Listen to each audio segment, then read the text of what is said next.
Goeiedag. Good day, fellow South Africans, from an exhausted Brisbane. Okay.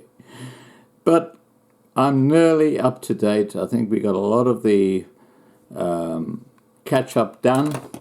It's all happening.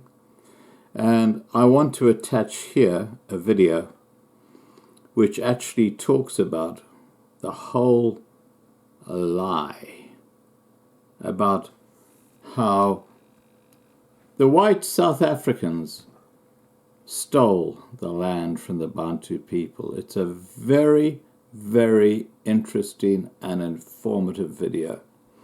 And I'm hoping soon to be talking to a group called Cape Exit, who are very involved in the idea of the Eastern Cape just moving away from South Africa and setting up a totally different country like Mozambique or Zimbabwe, outside the mess that is South Africa.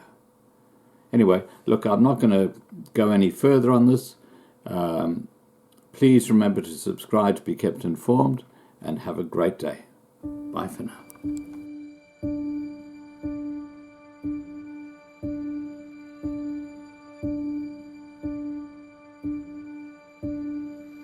Agriculture has made the largest contribution by a significant margin to the improved growth of our economy in the second and third quarters of 2017. This year, we will take decisive action to realize the enormous economic potential of agriculture. We will pursue a comprehensive approach that makes effective use of all mechanisms at our disposal. Guided by the resolutions of the 54th National Conference of the governing party, this approach will include the expropriation of land without compensation.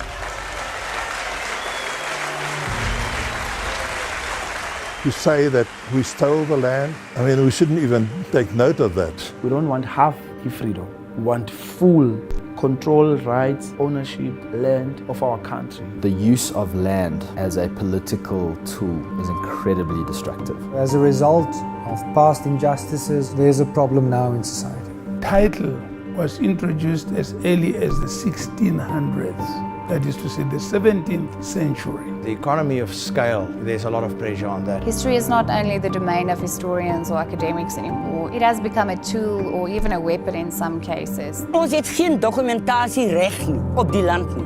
Die enigste regte wat ons het is die bakens. The long story is lost in the mists of time. Quite honestly, we have to reconstruct it. The land has got a value. You cannot deny that. Into the hands of the rightful. We remain a conquered nation because white monopoly capital still owns the means of production, and at the center of that is the land question.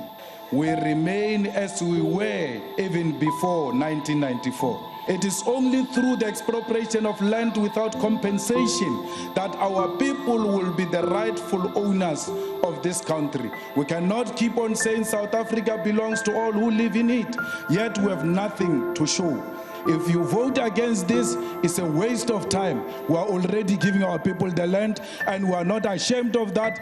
People of South Africa, where you see a beautiful land, take it, it belongs to you.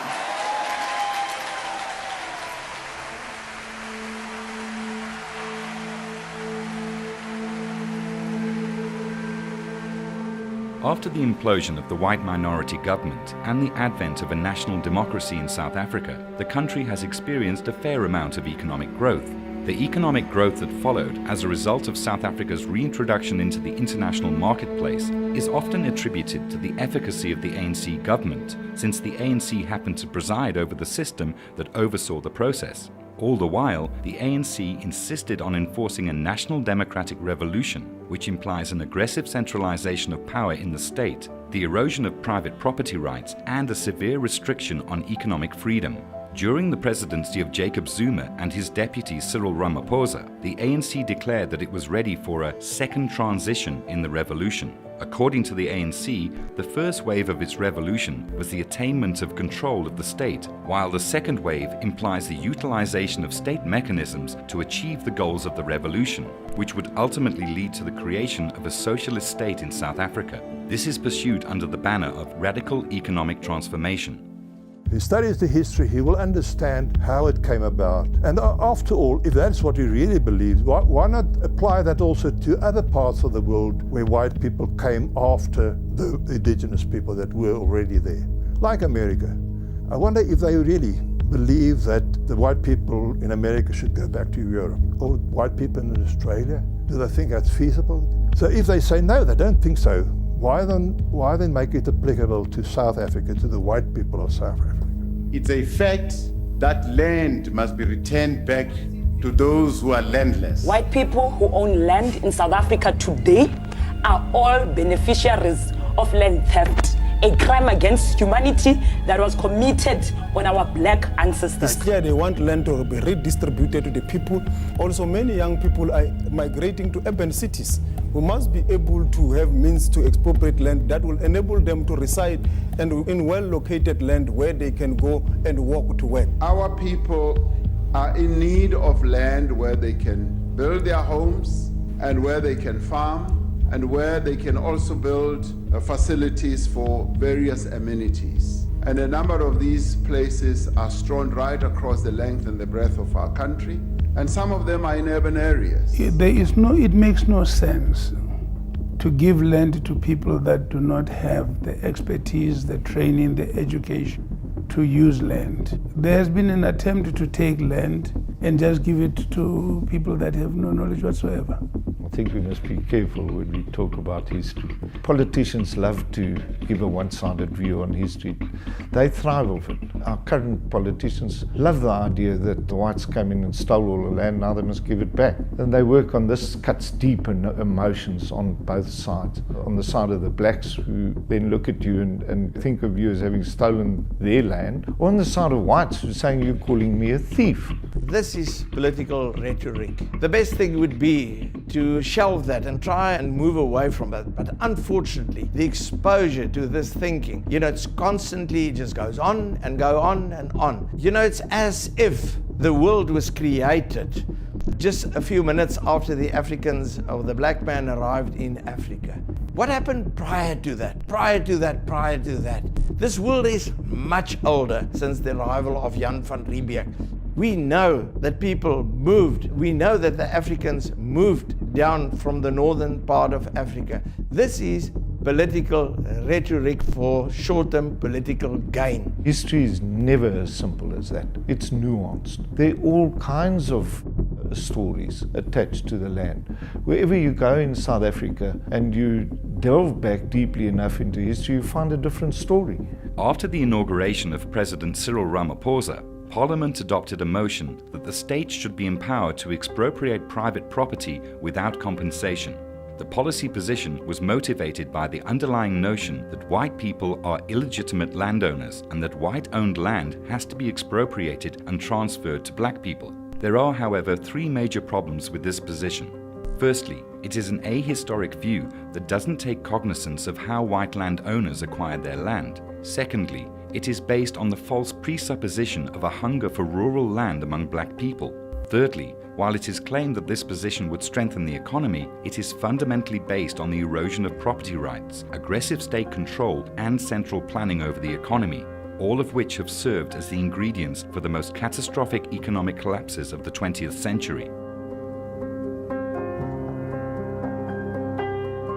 Well, in South African terms, it has come to our shores through the alliance between the African National Congress and the South African Communist Party. But if you listen to this term, you can hear it has a Cold War sound to it, because it is in essence a revolution driven on the basis of a class struggle that comes from a communist orientation, and it aims at overturning the current economic structures. And that is why the ANC and the SICP has for a very long time promoted the nationalization of banks, the nationalization of land. They mean a complete reorganization of society along the lines of their ideology, which has been their DNA for some time now. It boils down to centralizing power in the hands of the state and directing the patterns of property rights distribution, of human settlement across society. I just think radical economic transformation is part of the ANC's Marxist socialist agenda. I don't think that there's anything much else to it other than they want to increase state ownership over resources, over land, over key nodes of the economy. When they talk about radical economic transformation, it's really code language for increased state control over the economy. You need a government that will be strong and straight and will push the socialist and communist kind of governing, which will make sure that the land and the economy of the country benefits the majority. When they say radical economic transformation, they specifically want to zoom in on the economy, the distribution of ownership, and even intervention within specific companies to organize how they manage their production processes and how they link up with other companies. It's basically thinking of society in terms of state direction of the economy based on old socialist ideas, some technocratic socialism, as well as a strong dose of racial engineering. First of all, we must understand in South African law, you can only steal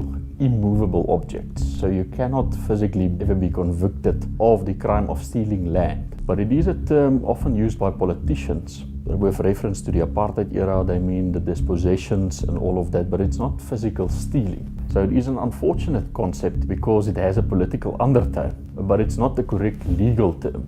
Of course, the Constitution does not say you can take this land without compensation. It actually says that it's got to be done with compensation. For instance, you can, as government, take land and make it available for building roads. If you wanted to build roads, you can approach individuals to say, we want a certain portion of your land because we want to build a road here for general use of the people of the country. Section 25 of the Constitution has what we call a negative guarantee. It doesn't say anyone is entitled to property. It says no one may be deprived of property except under a law of general application. If you have property, it is protected to some extent. The pity is that I think agriculture is an economic process and you should apply the market principles to make sure that it brings up the best farmer to produce food for a country. The ANC governments do have an ideological and political agenda, and they make use of the land as a political tool for them to gain votes. And that is very complicated because at the end of the day, food security is in stake and you are going to lose production value. And that is at present the reality because almost 95% of their not even aggressive transfer of land at this stage go out of production. This is a very complicated issue and I think it's very irresponsible of a government to have that approach. The South African government has adopted different programs as part of its land reform plan. The first is a program of restitution, according to which people whose ancestors or communities have been deprived of land can file land claims in order to receive compensation, either in the form of financial compensation or obtaining the land. The second is a broad process of redistribution with the aim of enforcing equality regarding land ownership on a racial basis. This process involves government buying land from white people in the open market and redistributing the land to black beneficiaries. The term redistribution is, however, misleading, as this process is followed regardless of how white landowners obtain their land and whether any community was dispossessed on that land. The second phase of the National Democratic Revolution imposes the ideology that land shouldn't be bought from white people, but expropriated without compensation. This is born of a misunderstanding. Most of the people that ask for land, they don't want land because they want to farm. Because if you want to make money out of land, you need a lot of training and education. A lot of our people that are asking for land, they want land, residential land. And that's a different thing from wanting a farm.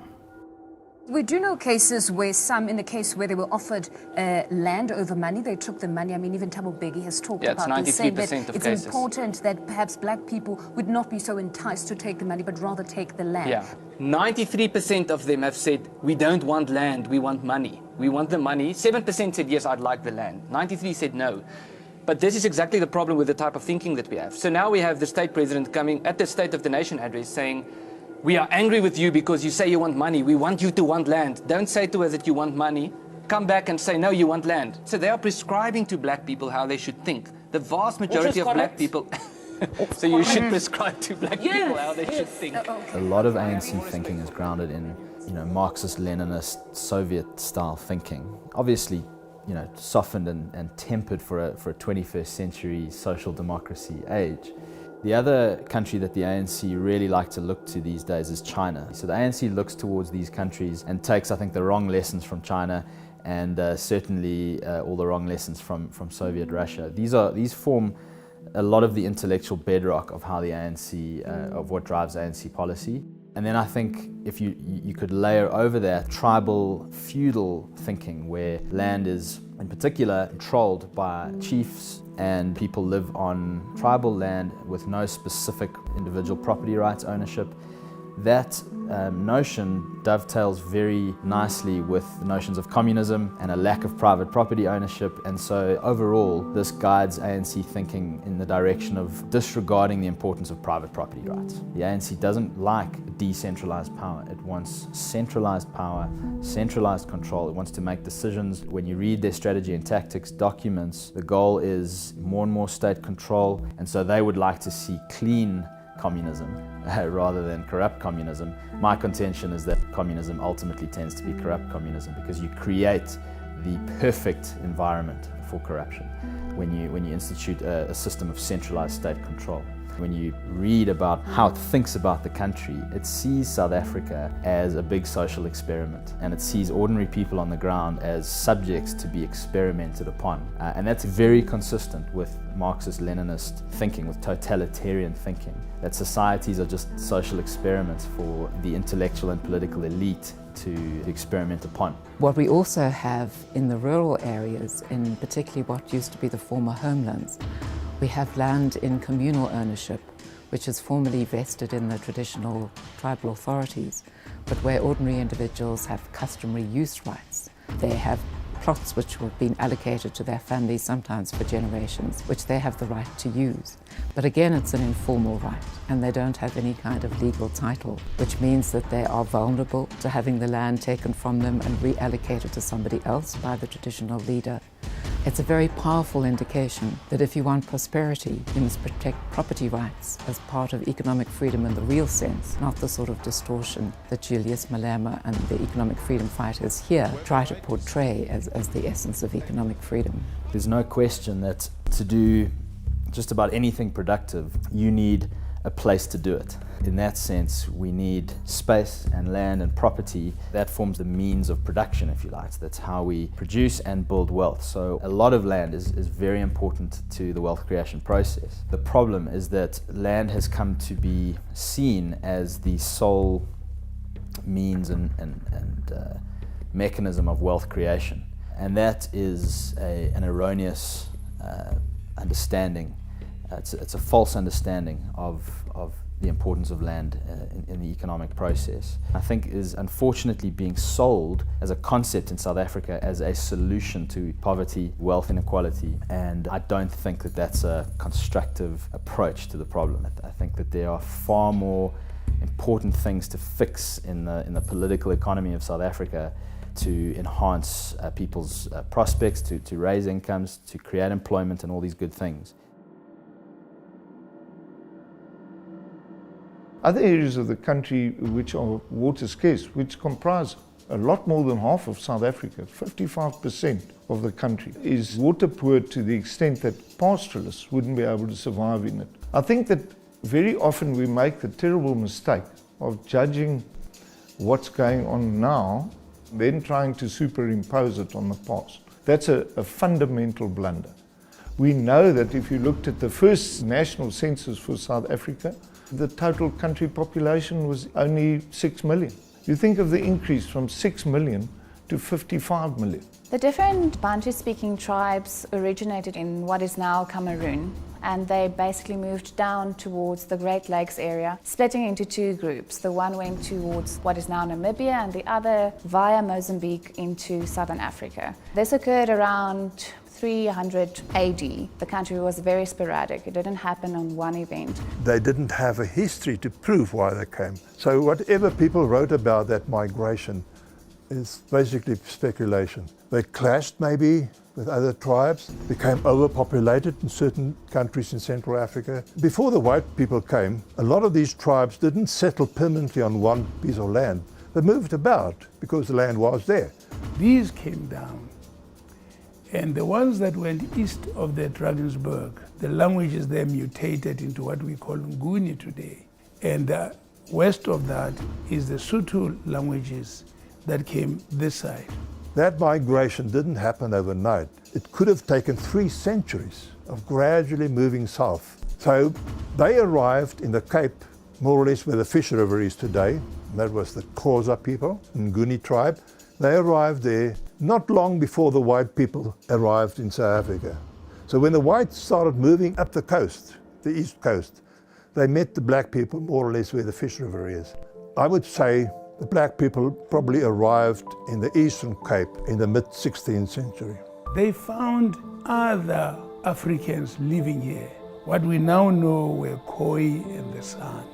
These people occupied these territories that we now all know, whether it is KZN, Free State, Lesotho, all these territories going that way. Most tribes settled on the east coast, and the west coast was mainly inhabited by the Khoi and the San. In retrospect, they might now say the land did belong to us, but of course, they didn't have formal land ownership as we know it today. But yes, surely, and I think the white people respected that, or most of them at least, between that mountain and the sea, or the mountain and that river, that belongs to the Zulu. But the people, the individuals amongst the Zulu, and that can go for all the tribes in Africa, they didn't see themselves as owning that little piece. But the tribe owned it, yeah. So it was communal land ownership in the name of the king. The Khoisan people are the indigenous people of Southern Africa. And as these Bantu-speaking people moved southwards, they had Iron Age technology. So obviously they were much more advanced than the Stone Age technology that the Khoisan had at that stage. So through various conflicts between the two, they were in effect dispersed throughout the rest of the country. They moved into the mountainous and semi-desert areas because of the conflict with the Bantu-speaking people. Ek kan niks amptelik praat nie. Hier moet ek praat uit 'n pyn en hartseer. As ek my amptelikheid het, moet ek myself kan help. Ek moet na my mense se behoeftes kan omsien. Ek moet na hulle boodskap kan luister. Ek moet by hulle huise kan omgaan. Ek moet na hulle toestand kan sien. Maar ek is 'n vreemdeling in my eie land. Wat word van my kinders? Wat word van my kleinkinders? Wat word van my volk? Wat word van die Boesma gemeenskap? Wat word van hulle kulturele regte? Wat word van hulle grondregte? Ons is onder 'n skerm. Ons word toegemaak.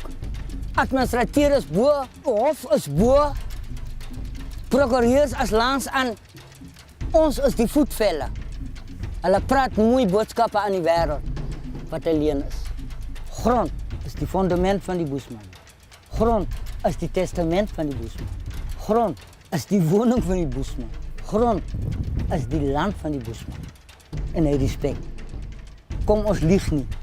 They were pushed into that arid part of the land by the blacks and the whites after the black people. And they slaughtered them. And there's various references to how the black people treated the Khoi and the San, especially the San, and also the white people when they came in. The Khoi and the San generally were nomadic. They moved from place to place, and they enjoyed the prosperity territory that was fertile. But as we arrived in these big formations, they got to be driven out of there, defeated, taken over, many of them incorporated, but very others ran away.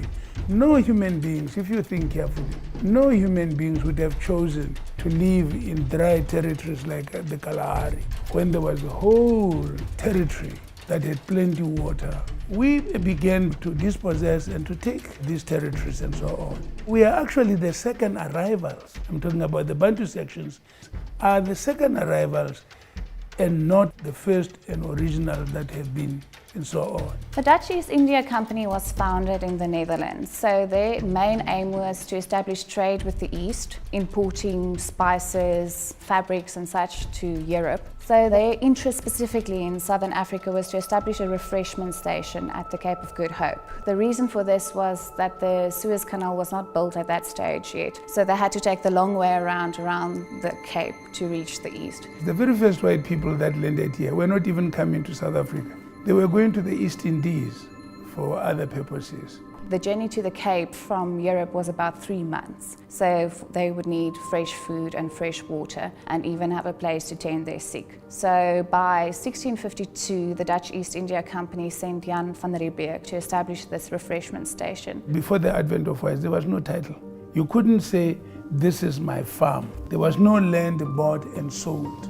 People just settled on the land, and if they wanted to move on, they moved on. With the introduction of title, which came from Europe because of the feudal system in Europe, people then started this process. What we should realize is that the Dutch East India Company had laws preventing the enslavement of local peoples wherever their refreshment stations or their trading posts were situated. What we do know is that in 1658 they imported a boatload of slaves. In ancient history, the Greeks, as Greek enslaved Greek, Roman enslaved Roman.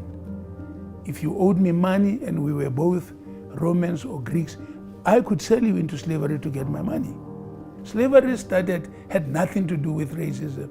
It started as a system. And they found that, but these are Africans like us, but they are not like us. They speak in a manner, in a way that is different from us. For instance, Ba, Borwa, of the South. So we arrived here, the Bantu-speaking sections of the population, in bigger formation.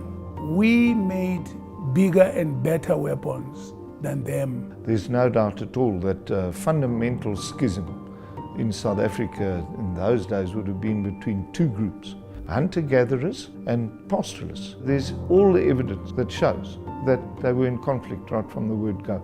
And this caused, we know, terrific difficulties between the San and the Khoi.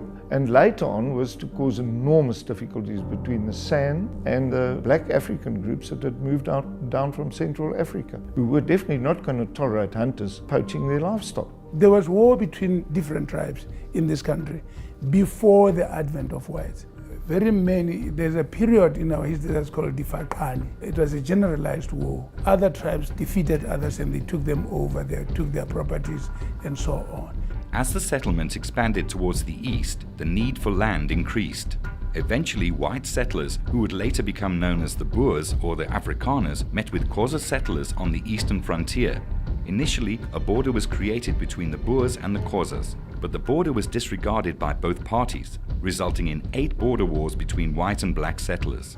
The settlers living on the eastern frontier were mainly from Dutch and German descent, so they came with the Dutch East India Company and they had a very specific culture to the British. The interesting thing about Hendrik Bibeau is that he was the first European to actively associate himself with Africa instead of Europe, and this already occurred in 1707. He was a 17-year-old boy running through the streets of Stellenbosch, being chased by the magistrate because he had been unruly. And as the magistrate was attempting to give him a hiding, in effect, he shouted that "You're not allowed to hit me, ek ben een Afrikaner," meaning I am an Afrikaner. He saw himself superior to the magistrate who was Dutch-born while he was South African-born. And this is interesting, and this is a watershed moment basically, because now a group of people actively started associating themselves with Africa. People from Europe that settled in Africa decided to turn their back to Europe and turn their face towards Africa, and took a deliberate decision that they did not see their future in Europe, that they saw themselves as Africans. And it's now already a few hundred years later, it's already a situation where Afrikaners has been here for many generations, and that's why it's unfortunate that you still have people not seeing Afrikaners as Africans. In the early 19th century, a severe power struggle developed amongst different black tribes in southern Africa, which eventually resulted in what became known as the Mfecane or Diffakwane. This was mainly the result of the expansionist wars by Zulu King Shaka and the reign of Mzilikazi, king of the Ndebele, also known as the Matabele. By 1815, a wave of destruction unmatched in South African history was released. Zulus, they've had a lot of fight with different tribes. So we may name them, but there were so many tribes that fought with the Zulus. But the Zulus, they emerged and they defeat all the wars. Mzilikazi basically came to the forefront as one of the generals of Shaka. And Shaka sent him in an expedition against the Sotho to the interior to raid cattle. He returned, and Shaka asked tribute of him, wanting to receive some of the cattle. Mzilikazi did not, basically challenge Shaka's authority, and Shaka sent 2 expeditions against him, with the second one finally resulting in Mzilikazi fleeing northwards, taking about 300 of his men with him.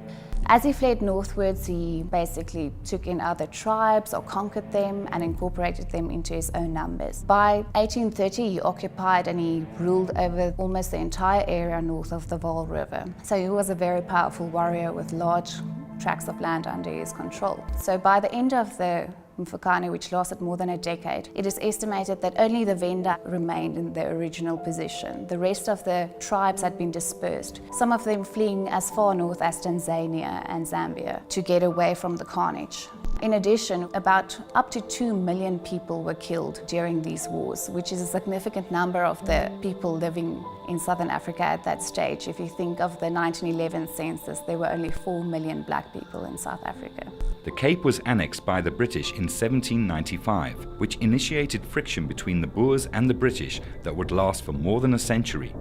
The subsequent colonization of the Cape by the British was one of the many factors that led to the Great Trek of 1838. The voortrekkers then had what they called the commission track that went into the interior to look what the situation was, and they found vast open spaces which was left open because of the Mfecane, where there were tribal wars that made people flee the central part of South Africa. The commission track were actually 3 tracks that moved out of the Cape initially. Their main aim was to establish if there was open land for a viable settlement of the people wanting to move out of the Cape Colony. The one in Natal is significant as it was led by Piet Uys. Upon arrival in Natal, he negotiated with Dingaan for a piece of land between the Tugela and Umzimvubu rivers, which they intended to settle. Dingaan actually agreed to this, even at that early stage. And upon his return, he communicated this with other potential voortrekkers at that stage still, and that is why they chose Natal initially. Retief was the first democratically elected leader in Southern Africa because he was the first governor elected by the voortrekkers. And in this position, he went to Dingaan in Natal to ask him for the piece of land that Piet Uys had originally agreed with Dingaan for. And this was to establish a republic for the voortrekkers. Dingaan agreed on the condition that he recover his cattle from Sikonyela, who had raided their kraal. Piet Retief did this. They sent an expedition and recovered the cattle and even got some extra for Dingaan. Upon their return, Dingaan signed the treaty that they could occupy the piece of land between the Tugela and Umzimvubu rivers. But a couple of days later, unfortunately, Dingaan ordered his warriors to kill the whole delegation. They had them tied and beaten to death as Piet Retief watched. He was the last to be killed. A couple of months later only did they find their skeletal remains and the saddlebag containing the treaty between Dingaan and Piet Retief. Both parties had signed it, so it meant that that area of land was officially the property of the voortrekkers. Dingaan, shortly after Retief's murder, he sent about 6,000 to 7,000 of his warriors out to exterminate all the voortrekkers that was within the boundaries of Natal. They attacked in the night and killed more than 500 people in that single night, most of them women and children, and the servants that accompanied the voortrekkers on the Great Track. After the murder of Retief and the massacres at Bloukrans and Wienen, Andries Pretorius was elected to replace Retief as leader. Pretorius's commando of 464 found themselves surrounded by a Zulu army of about 12,000 men. Against all odds, the Zulu army was defeated at the Battle of Blood River, after which the voortrekkers went on to establish the Republic of Natalia, based on the treaty between Retief and King Dingaan. As the events unfolded on Retief and Pretorius' expedition in Natal, another trek under the leadership of Hendrik Potgieter was attacked by the Ndebele of Mzilikazi. The attack was averted at the Battle of Vechkop. Potgieter, along with a number of supporting black tribes who had been displaced by Mzilikazi, then entered Mzilikazi's territory to initiate a counterattack. Potgieter, along with some of the other black chiefs that were dispersed due to Mzilikazi's wars, sent an expedition out against him, and they basically dispersed in Ndebele and they had to flee. So the Voortrekkers were by right of conquest the new owners of this area of land. What happened then is that Hendrik Potgieter allowed his allies that fought on his side to occupy the land that they had previously held within north of the Transvaal that Mzilikazi had sent them away from. So it's interesting to note that the Voortrekkers, in allegiance with many of the black tribes, fought against what we can now say was a tyrant that basically killed their families and led them to leave their homelands. In our tradition, if you are being conquered, then that land belongs to me, even though people belongs to me. If I come and fight you and I conquer you, then you must know I'm taking over that land and I'm taking over your people. You must follow me wherever I go. And I will be a ruler there because you are defeated. That's how it works long time ago. White people knew that this part of the land was occupied by a certain tribe, but again, because the black people didn't have that concept of owning land, they didn't see it as a permanent sort of arrangement. All over Europe, or all over the world in fact, the land that they then took was seen as spoils of war. It was yours. You won the war, you take it. It happened in Europe, it happened in America, and all over, even in Australia. The Matabele today don't live in South Africa anymore. They moved the Limpopo River into Zimbabwe, which they conquered from the Shonas that lived there before. Especially the allies of Hendrik Potgieter in his war against Mzilikazi, all of them received their land back. One of the groups even received a great stretch of land that stretched from Tong to modern-day Mfecane. To say that all this ground was taken by conquest is absolutely untrue. If you work it out, it comes to certain areas of South Africa and it's a minority of the ground. Ironically today, just about all of it is under land claims now. After the conclusion of the Great Trek, the Voortrekkers established several republics. This included the Zuid-Afrikaanse Republiek, which was also known as the Transvaal Republic and the Republic of the Orange Free State. These republics were, however, soon targeted as a result of British expansionism, which led to the First Anglo-Boer War in 1880. Within 4 months, the British were defeated by the Boers. The Second Anglo-Boer War was declared in 1899, but this time on a much larger scale. After the British captured the capitals of the Transvaal Republic, as well as the Republic of the Orange Free State, the Boers resorted to guerrilla warfare, resulting in several decisive victories in the field. In response, the British initiated a scorched earth policy through which Boer farms were burnt to the ground. The wives and children of Boers, as well as thousands of black people, were captured and sent to concentration camps, where tens of thousands died an agonizing death. As a result, more women and children were killed during the Second Anglo-Boer War than Boer and British soldiers combined. After the British victory, the Union of South Africa was formed in 1910. With the unification of the various British colonies and Boer republics. The Union of South Africa was an internal, self-governing autonomous dominion of the British Empire. The controversial Natives Land Act was introduced in 1913.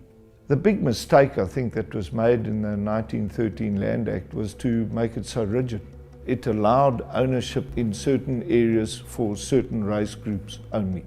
As a black, you could own ground but only in certain places. And as a white, the same applied. And the problem was, it wasn't flexible enough to cope with an enormous growth in population. It is a fact that it is impossible to survive on more than 30% of South Africa's land surface without the necessary technology to dig boreholes for life-giving water. And land reform activists are therefore falsely arguing that black people occupied 100% of South Africa's surface before the arrival of white people.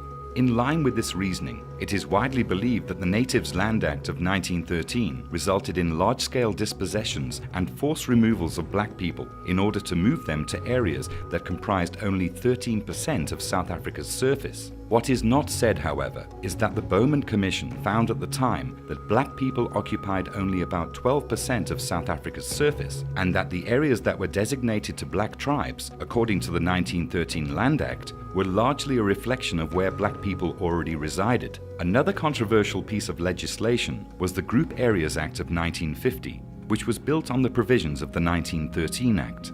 This act was championed by the Minister of Native Affairs, Hendrik Verwoerd, who later became the South African Prime Minister. Now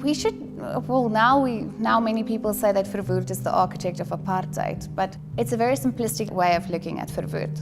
I think Verwoerd was a philosopher. He had an ideal that he wanted to reach, and this ideal was to establish a country that was very much like Europe, the makeup of different countries with borders next to each other, but who had different cultures, different languages, and in each country people could develop along their own lines. And Verwoerd had the same dream for South Africa. He wanted to enable the different groups in South Africa to be governed by their own people, to study in their own language and develop along their own lines of their own cultures. So Verwoerd's idea was not necessarily to separate the races because he saw one group as inferior to the other.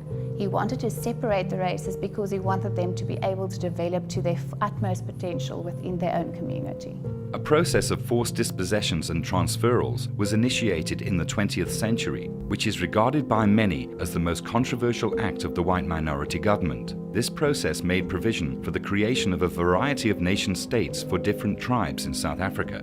This was motivated by the government as a push for the improvement of living conditions and the establishment of self-determination for different peoples. While it is often argued by land reform activists that these dispossessions were merely a form of government brutality and oppression, an investigation into the history of these dispossessions reveals that the true picture is much more complicated. A set of minimum requirements was developed by the state which had to be complied with before any such program could be initiated. These included the sufficient establishment of water supply, sanitary facilities, housing at a certain minimum standard, medical clinics, school facilities, grocery stores, access to roads. New towns to which black urban groups were moved were developed into semi-independent border towns in white areas with the goal of allowing for black workers to commute for work. Newly established black areas and border towns presided over all the facilities provided to white areas and was largely an improvement on the areas from which they were moved. Black people were also compensated during these dispossessions. Land that was in private black ownership was bought and compensation was paid for alterations to the property. While it is often argued that no notice of dispossession was given to black people, an investigation again reveals that history was not that simple. As an alternative to written notices, meetings were organized with local communities and committees were established on which local stakeholders could serve in order to assist with the process. After the dispossession, new committees were established with local stakeholders as a measure to ensure the necessary communication channels in order to find solutions to problems which arose as a result of the dispossession. Housing and food were provided to those affected. In 1960, Verwoerd initiated a referendum which led to South Africa departing from the British Commonwealth, steering it to become the Republic of South Africa. The anti-apartheid movement, however, kept gaining ground after the banning of various anti-apartheid movements under the Suppression of Communism Act of 1950. After a fierce power struggle between rival organizations, the African National Congress, backed by the Soviet Union, was able to establish itself as a de facto representative of black people and became the impersonation of the struggle to bring the apartheid system to a fall. The system imploded in 1990 when President F.W. de Klerk revoked the banning of the ANC and other communist-aligned organizations, effectively signaling the end of apartheid. The first non-racial national democratic election took place in 1994, leading to the advent of ANC rule in South Africa.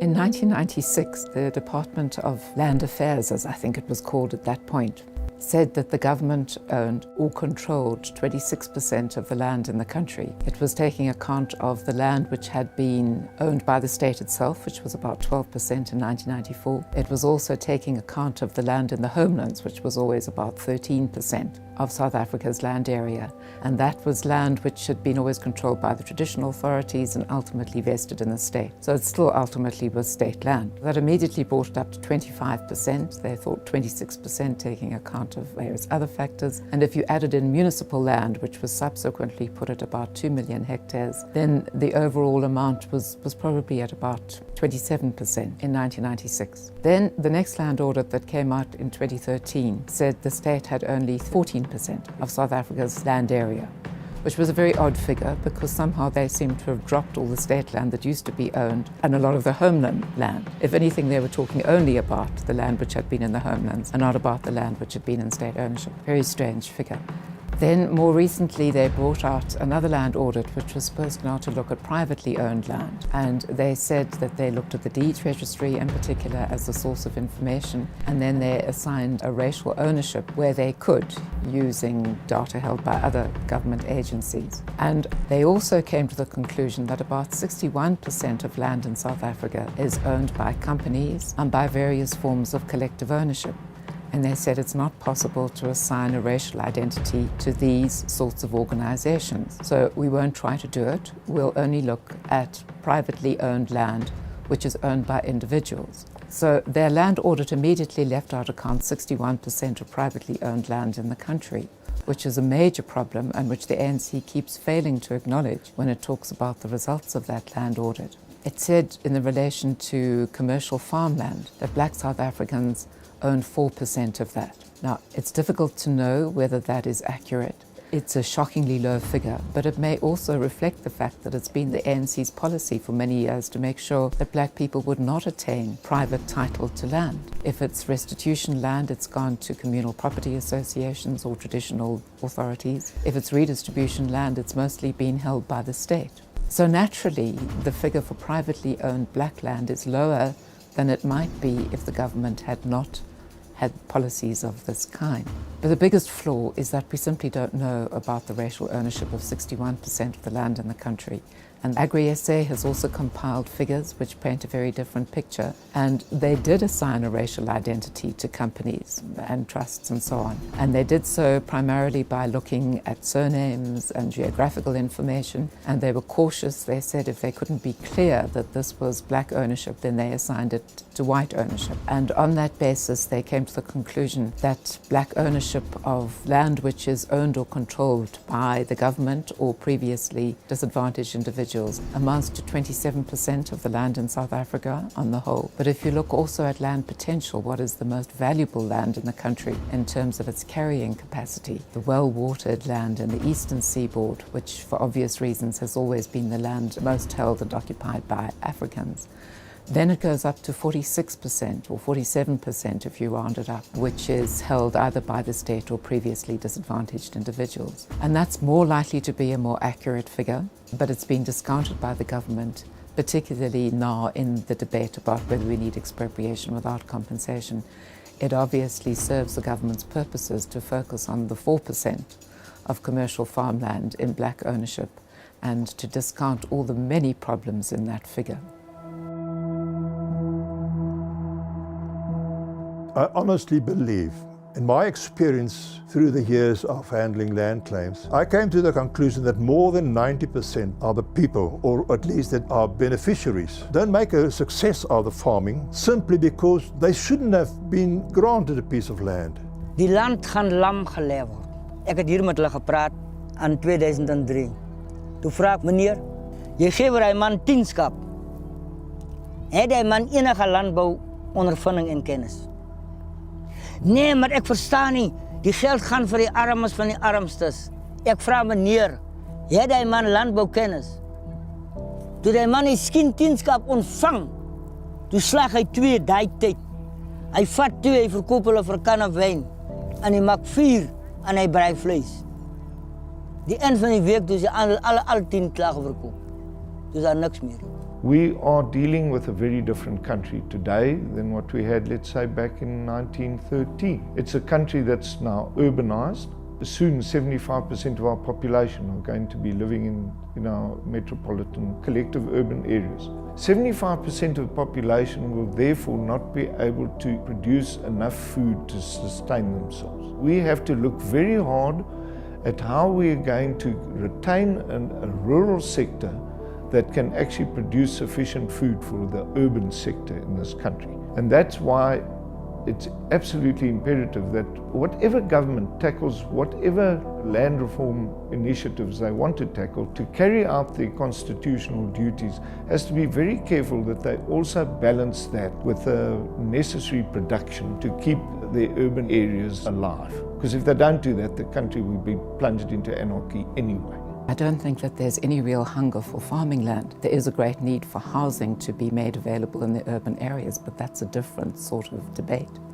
What the ANC has been seeking to do for a long time is to use the land injustices of the past as a wedge issue so that it can get closer to achieving an objective which is very close to its heart, which is to eliminate existing property rights. But from the land, the ANC can move to many other types of property. And there's also a fundamental, really fraudulent claim at the heart of the ANC's promise of redress. Because when it says it's going to expropriate without compensation so as to give land back to the people, what it's really talking about is that the state will end up as the owner of all that land. And it's the ANC's policy not to give black people title to land, so they have nothing with which they can go to the banks for collateral, which sets them up even more for failure. And this explains, at least in part, why so many of the land reform projects have failed.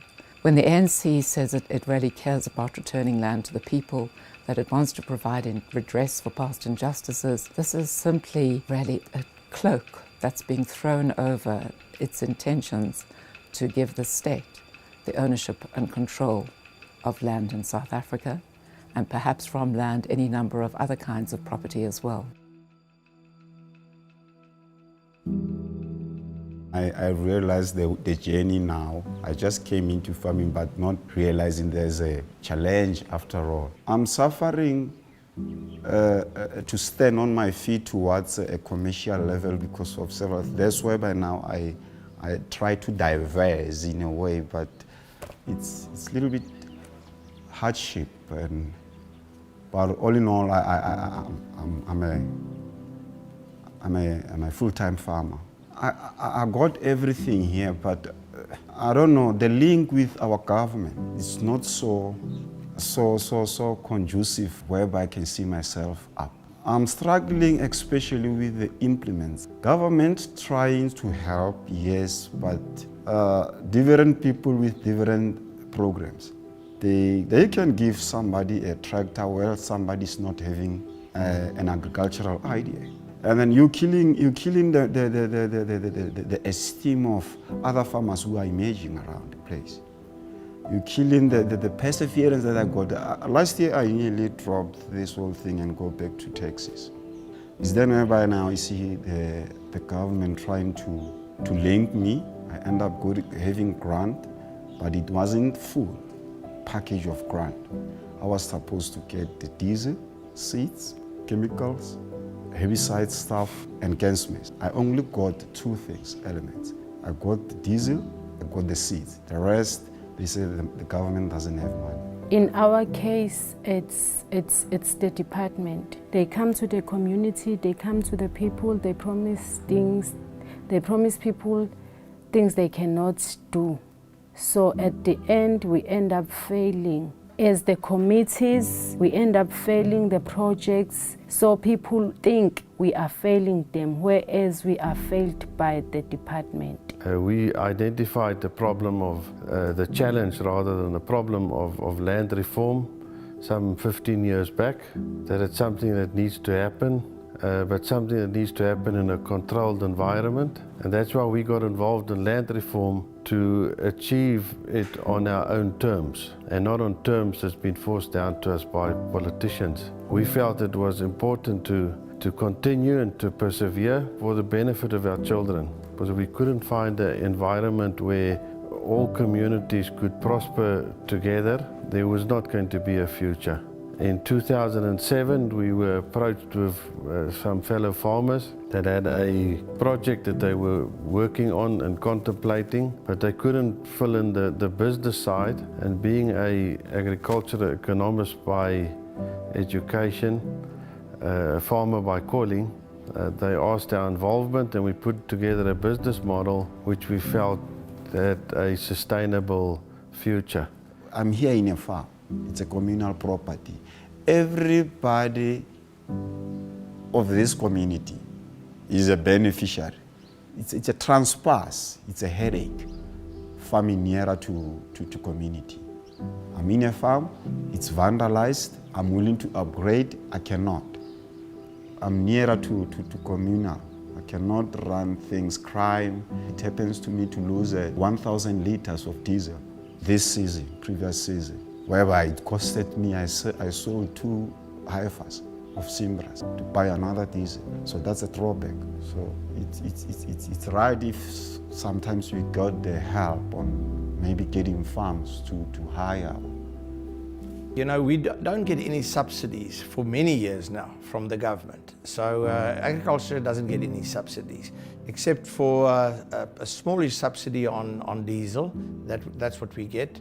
So you need to be profitable. And obviously with the decline in the value of our currency, it sometimes makes it very difficult. Yes, on exports you gain, but you know, as you know, the rand is at this present moment is strengthening, and it makes it unbelievably difficult. Yeah, I got, it's just the profile, NDP, a National Development Profile that they make to me from the government. As in I'll receive seeds, as in I'll receive help up to farms, but it's 5 years now. Since I've got 5 years, I applied for a farm, till now. That's the only thing. Yeah, it's my brand maker. After I started to buy my 6 Simbras, the letter from Agriculture and Forestry and Fisheries for marking. And then this is a contract proposal for the contractor that I'm using now, Vian Kotsi. Yeah, he's the man that he's mentoring me, he's helping me with this. I'm what I am with that man. He's a white man, but he's helping the poorer farmers year round. I don't believe government should be involved, because even government himself doesn't know how to run farms. They should leave farms to people who know how to run them. Everything we are doing is successful, not because we know better. It's because we have commercial farmers from Melmot. They are helping us a lot. We are not doing it on our own, because when we got the farms, we had nothing. We didn't know where to start. And then our Inkosi went and found us help. Where the department they came, they promised to help us with the legal. They had their legal member. They had everyone who was going to help us. But they attended only 2 meetings, and after that, they vanished.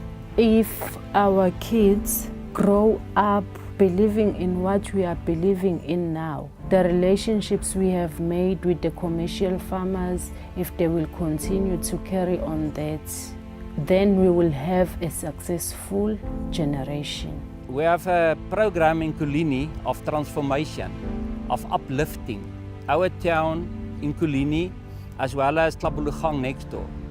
A lot of role players are involved in this planning of over 3 years of rehabilitation of the environment and to open the potential that is surrounding Kulini.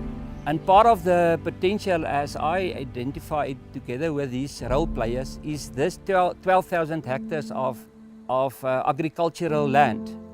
And to get this in production, it will make a difference to our community. But this is now a blockation. Nobody wants to become involved, and nobody really knows why the system the government follows is not working. They want to get more land in South Africa, but what of trying to set this land that is available, like where we stand now, 12,000 hectares, what to just open the potential of this potential they already have?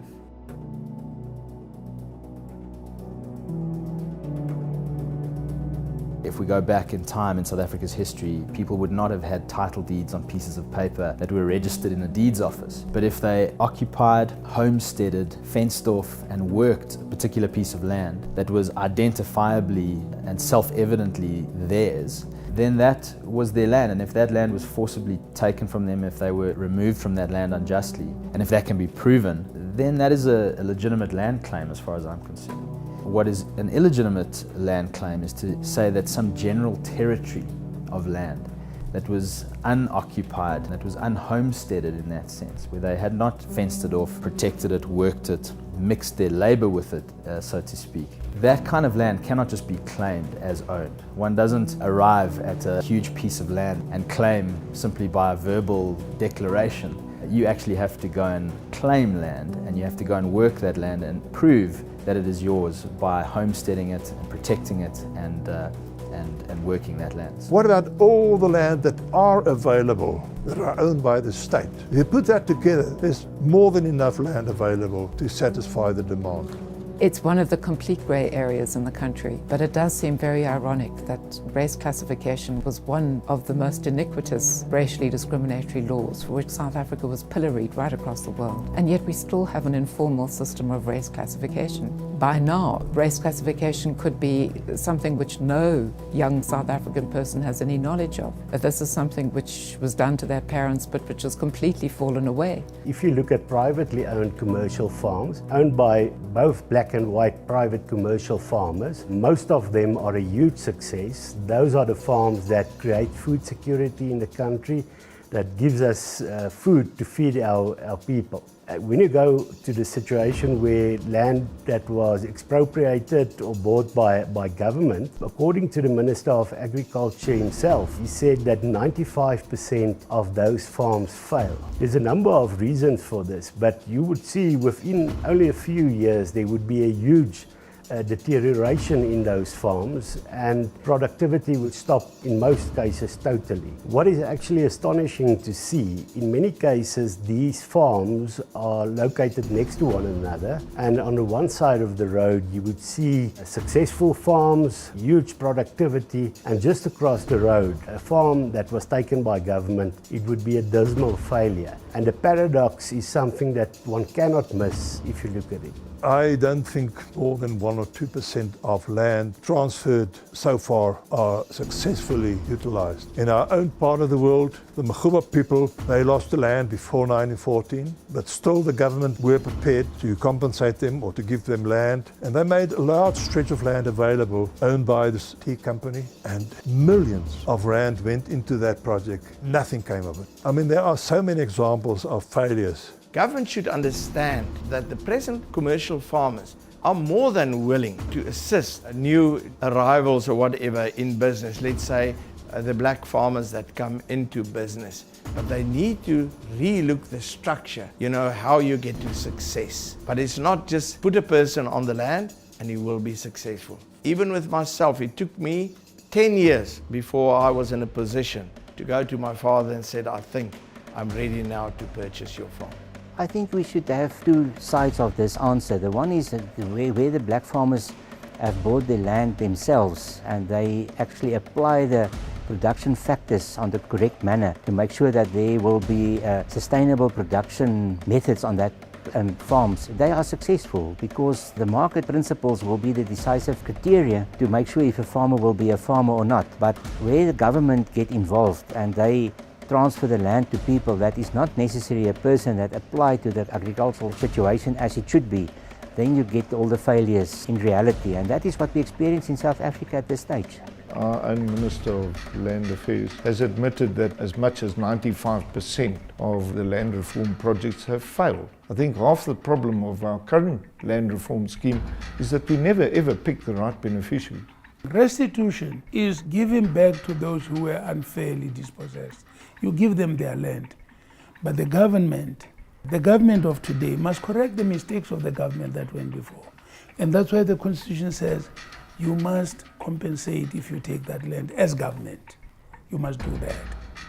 Redistribution means you will now give land not only to one section, you open it up. Anybody who wants to have it have land can have it. It's not a question to say, oh, I am Mr. Ngwenya, and I must be given land because I am black. That's apartheid in reverse. It's exactly what we were fighting to get rid of. Redistribution is a political concept. It's grounded very much in socialism, and it aims, I think, at political goals rather than at goals of justice. Whereas restitution, I think, aims at just goals. People, they've got a problem that they are starving. People, they need employment. Those two issues for now are very, very sensitive. If we talk about the land, am I going to eat the land? There was a land that was claimed by the claimants. That land, I can tell you today, is sitting unused. That land, it was very productive before it was given to our people. But then we did not have the implementations. So if we can start to look at that, because ready to come to the land expropriation, how much land that is still unused? How much? It's a lot of land. We cannot now decrease the value of a land because of expropriation without compensation. The food that you are talking about, we are not even going to have it. If people hearing that, they start to go and grab any land, and while they're doing that, they loot a lot of things around that land. Now, that cannot bring any peace, therefore it cannot bring any development. Because number one, our people are not trained to do the farming. They need to be trained how to do farming. There are some people that are well skillful to do farming, but it's not enough. At the moment, the government's taking the land and it goes to the government. That was never part of the land reform schemes of the past, and it will never succeed. They have to actually back their beneficiaries. When you've picked the guy and you think you've picked the right guy, you must give him the land. And then don't sit there and top him up every year or so because he thinks he can't survive. You must learn how to survive. That's the only way that you can do land reform in practice and expect it to work. There is no other way. The Free Market Foundation has done some very good analysis and work on township title deeds, and it would seem that by and large, township property structures are basically still apartheid-era property structures, which is to say that people do not own their properties in townships, people don't have title deeds. Because the ANC has such low regard for private property, this has never really been a priority of the present administration, which is astonishing because there are people, millions of people who occupy and have occupied for many, many years land, property within townships who really just should own that land. It is rightfully theirs. They've owned and occupied it for many, many years. No one else has particular claim on that land. So the Free Market Foundation has done some great work to help township dwellers get title deeds for their property. And I think this is a great step forward in land restitution, land justice in South Africa, and really it gets rid of an apartheid-era policy. It's the old statist mindset. Even Jean-Jacques Rousseau in his French Revolution had the idea that the government is a popular government and it represents the people. That becomes the actionable organization in society. And so if you give something to the people, it means you give it to the state. If the state does something, then the state says, no, actually the people did it. So it's absolutely not in government's plan to give land back to private title holders and communities. It is to maintain power over that land and have it seated within the domain of the state.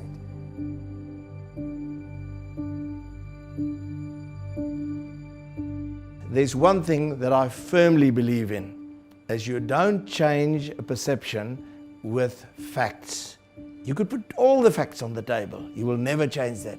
You change a perception with another perception. And the sooner we get to that we change perceptions with perceptions, then eventually those people that come into business will be successful. The minute you centralize power, your scope for corruption just increases dramatically, and it's a corrupt system that is guaranteed to perpetuate inequality. It's easy to evaluate history from your modern perspective. We look at things different because we have a different set of values and different factors influencing our lives nowadays. But once you look at history, you need to understand where those individuals came from that made certain decisions, or why certain things happen because of the situation surrounding them.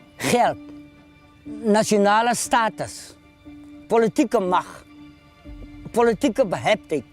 As die drie by mekaar kom en hulle beklei met mekaar, dan maak hulle 'n plan om te keer dat die waarheid moet uit.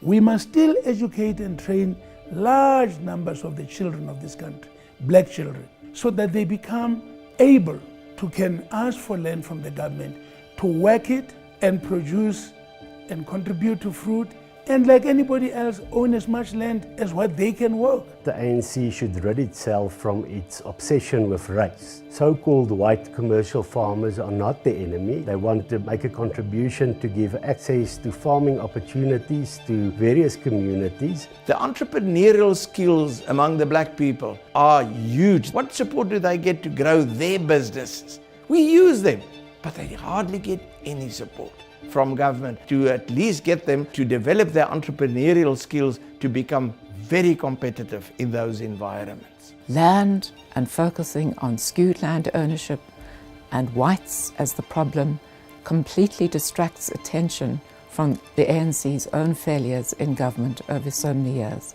It promised black South Africans a better life for all back in 1994, and yet it's failed on some of its most important responsibilities: to improve the schooling system, to improve healthcare, to make sure that we have a rapidly expanding economy, to make sure that we have jobs in the sort of numbers that we need. But all of these failures of governance are now being drowned out by all the focus on land, the possibility of redress, which is a false promise, since the ANC plans the state will own and control the land. And whether this is a good or a bad thing, it's taking now almost the entire attention of the media, and one wonders how easily it will be for opposition parties even to get a hearing on the ANC's failures of governance in the run-up to the next election. It should be very difficult for black and white people to live together, purely based on the fact that the black nation, by each and every day, is becoming more frustrated and more depressed. And the cause for their depression and frustration is being inactive in the economy. We are sitting in a ticking time bomb, which might explode at any time if the issue of land is not resolved. Sometimes the question is, what is the right way to solve a problem? We can have a debate and everybody can propose something, and we can imagine that some of these will lead to a better outcome. But there's something even easier to be done, and that is what should be stopped. Because sometimes the actions suggested to solve a problem may actually worsen a situation. And even if you don't have a better action, just stopping the current action is probably already going to lead to a better situation. This is the great irony, I think, is that until we actually move beyond the land question, until we deal with it specifically, it will actually sit here and act as a dead weight on the economy. It's easy for us to judge someone living in the Middle Ages for believing the earth is flat, but those were the biggest thinkers of their time, and even that fact could have changed because of technological advancement. So we should not judge people throughout the history of South Africa through our modern lens. We have new opinions and we have new ideas and new influences. We should rather try to look at the world through their eyes, and only then can we really have an idea of what life was like and why certain decisions were made and certain things took place. Die Boesman is skuldig teenoor sy volkere in sy land. Vrede, liefde, harmonie gewyk het. En ons vandag sit met korrupsie, diefstal, verkrachting, moord. Ons land is siek. Ek sou die land saam met hulle wou bestuur. Ek as Boesman sal nooit 'n wit man, 'n bruin man of 'n swart man se waarheid afstry as hy vir my sê, man, ek het tegniese kennis hier, ek het wetenskaplike kennis hier, ek het landboukennis hier. Ek gaan hom nie afstry nie. Ek sê hom sê, meneer, ek het jou hulp nodig, help my. Wys my die pad.